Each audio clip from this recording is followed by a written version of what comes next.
وما علينا إلا البلاغ المبين،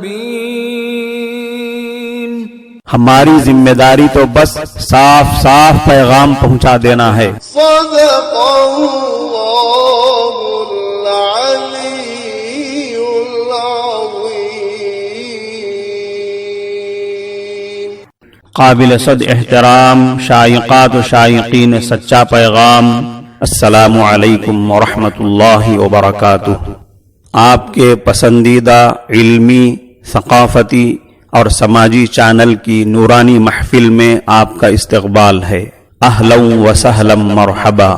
مستمعات و مستمعین کرام، آج واٹس ایپ کے ایک سبق آموز میسیج پر نظر پڑی تو بہتر معلوم ہوا کہ اسی میسیج کو آج کی مجلس میں پیش کر دیا جائے۔ سماعت فرمائیں۔ کہا جاتا ہے کہ لندن کے ایک امام صاحب روزانہ گھر سے مسجد جانے کے لیے بس پر سوار ہوتے۔ لندن میں لگے بندھے وقت اور ایک ہی روٹ پر بسوں میں سفر کرتے ہوئے کئی بار ایسا ہوا بس بھی وہی ہوتی تھی اور بس کا ڈرائیور بھی وہی ہوتا تھا۔ ایک مرتبہ یہ امام صاحب بس پر سوار ہوئے، ڈرائیور کو کرایہ دیا اور باقی پیسے لے کر اپنی نشست پر بیٹھ گئے۔ ڈرائیور کے دیے ہوئے باقی پیسے جیب میں ڈالنے سے پہلے دیکھے تو پتا چلا کہ 20 پیسے زیادہ آ گئے ہیں۔ پہلے امام صاحب نے سوچا کہ یہ 20 پیسے وہ اترتے ہوئے ڈرائیور کو واپس کر دیں گے کیونکہ یہ پیسے ان کا حق نہیں بنتے۔ پھر سوچا کہ اتنے تھوڑے سے پیسوں کی کون پرواہ کرتا ہے، ٹرانسپورٹ کمپنی ان بسوں کی کمائی سے لاکھوں پاؤنڈ کماتی بھی تو ہے، ان تھوڑے سے پیسوں سے ان کی کمائی میں کیا فرق پڑے گا۔ امام صاحب کہتے ہیں کہ میں نے ان پیسوں کو واپس کرنا ضروری نہیں سمجھا، اسی کشمکش میں تھا کہ واپس کروں یا نہ کروں، اتنے میں اسٹاپ آ گیا۔ جب امام صاحب کے اسٹاپ پر بس رکی تو انہوں نے دل ہی دل میں فیصلہ کر لیا کہ پیسے چاہے تھوڑے ہوں یا زیادہ یہ میرا حق تو نہیں بنتے ہیں، بہتر یہی ہے کہ ان پیسوں کو واپس کر دیا جائے۔ چنانچہ امام صاحب نے اترنے سے پہلے ڈرائیور کو 20 پیسے واپس کرتے ہوئے کہا، یہ لیجئے 20 پیسے، لگتا ہے آپ نے غلطی سے مجھے زیادہ دے دیے ہیں۔ ڈرائیور نے 20 پیسے واپس لیتے ہوئے مسکرا کر امام صاحب سے پوچھا، کیا آپ اس علاقے کی مسجد کے نئے امام ہیں؟ میں بہت عرصے سے آپ کی مسجد میں آ کر اسلام کے بارے میں معلومات لینا چاہ رہا تھا، یہ 20 پیسے میں نے جان بوجھ کر آپ کو زیادہ دیے تھے تاکہ آپ کا اس معمولی رقم کے بارے میں رویہ پرکھ سکوں۔ امام صاحب جیسے ہی بس سے نیچے اترے انہیں ایسا لگا جیسے ان کی ٹانگوں سے جان نکل گئی ہو۔ گرنے سے بچنے کے لیے ایک بجلی کے پول کا سہارا لیا، آسمان کی طرف منہ اٹھا کر روتے ہوئے دعا کرنے لگے، یا اللہ مجھے معاف کر دینا، میں ابھی اسلام کو 20 پیسے میں بیچنے لگا تھا۔ عزیز دوستو، یاد رکھیں بعض اوقات لوگ صرف قرآن پڑھ کر اسلام کے بارے میں جانتے ہیں، بعض اوقات غیر مسلم ہم مسلمانوں کو دیکھ کر اسلام کا تصور باندھتے ہیں۔ کوشش کریں کہ کہیں کوئی ہمارے شخصی اور انفرادی رویے کو اسلام کی تصویر، اسلام کی تعلیم اور تمام مسلمانوں کی مثال نہ بنا لے۔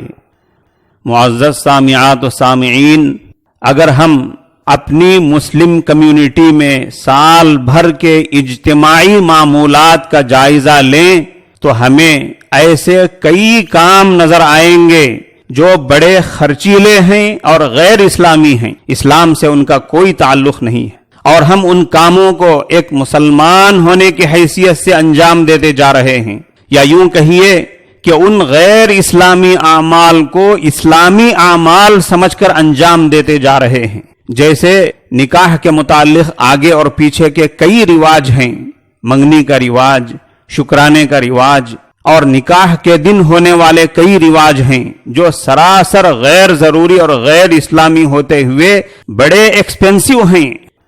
نکاح کے دن دلہن والوں کی طرف سے دلہے کے مکان ناشتہ بھیجنے کا رواج، نکاح کے دن دلہن والوں کی طرف سے شادی کی ضیافت کا رواج، یا نکاح کے بعد کی جانے والی ضیافت میں دلہن والوں سے آدھا خرچ لینے کا رواج، اگر نکاح کے دن ہی ولیمہ کر لیا جائے تو پھر چھوٹے ولیمے کا رواج، جماگیوں کا رواج، ستواسے کا رواج، کسی کی موت کے بعد زیارت 10واں 20واں 40واں یا للہ اور برسی کے نام سے ہونے والے رواج، ختنے کی سنت کے ساتھ جڑے ہوئے رواج، بچے کی پیدائش پر چلے چھٹی کے نام سے ہونے والے رواج، ایسے بہت سارے رواج ہیں، کہاں تک گناتے جائیں؟ ذرا آپ ٹھنڈے دل سے سوچیں کہ یہ اور ایسے بہت سارے رواج جو مسلمانوں میں پھیلے ہوئے ہیں، جن کو مسلمان نماز روزے کی طرح فرض اور لازم سمجھ بیٹھے ہیں، چاہے وہ جتنے بھی غریب ہوں، پیسہ سود پر قرض لا کر کرنے سے بھی نہیں چوکتے ہیں۔ اگر کوئی سنجیدہ مزاج غیر مسلم ان خرچیلے رواجوں کو دیکھے گا تو کیا وہ سمجھ سکتا ہے کہ مذہب اسلام آسان اور سیدھا سادہ مذہب ہے؟ ابھی ایک خبر آئی ہے کہ مہاراشٹر کے 70 لاکھ لوگ نئے مذہب کی تلاش میں ہیں۔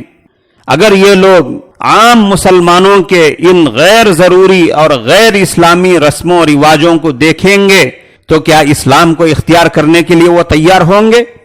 اگر وہ ان اینٹی اسلامک یا نان اسلامک اور ایکسپینسو پروگراموں کو دیکھ کر اسلام سے دور ہو جائیں تو اس کے ذمہ دار کون بنیں گے؟ کیا یہ انتہائی بری بات نہیں ہے کہ مسلمان خود ہی لوگوں کو اسلام سے دور کرنے والے بن جائیں؟ اگر ہم کسی کو مسلمان نہیں بنا سکتے تو کم از کم غیر اسلامی کاموں سے اور نامناسب حرکتوں سے اسلام سے دور تو نہ کریں۔ عزیز دوستو، ہم مسلمانوں کو زیادہ احتیاط کی ضرورت ہے، کیونکہ سفید کپڑے پر لگا ہوا داغ دور ہی سے نظر آ جاتا ہے۔ السلام علیکم ورحمۃ اللہ وبرکاتہ۔